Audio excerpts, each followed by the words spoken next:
Мұқағали Мұқатаев, ақын ініге.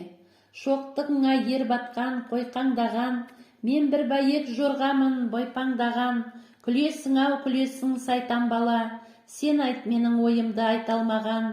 Ұмтыла бер, ұрынбай құзат жарға, мен сүрінген сүреден ұзат барда. Оят мейлің жанымды сызып шалған, бірақ менің жырыма тұзақ салма.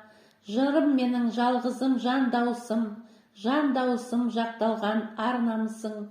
Ар намысы тапталып қалмау үшін, арпаласып, әлсіреп қалған үшін. Ақын болсаң, алмас бол тайпалмаған, қарапайым жырының дәнің алда, қауызың сайтан бала қайтармаған.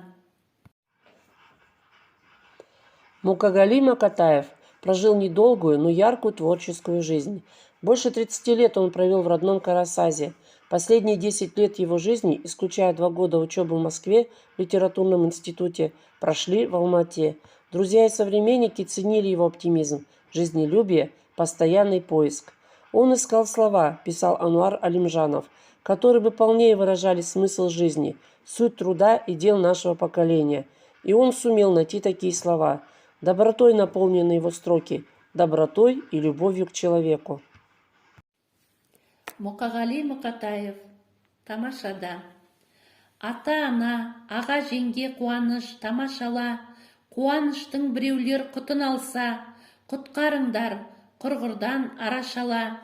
Кішілер үлкендердің сөзін күтсін, ырым жасап әйелдер безін жыртсын. Жарасымды қауымға лаң салған, жәдігей жантақтардың көзін құртсын. Шарап емес нұр толсын көзелерге, кезек-кезек берілсін сөз өнерге.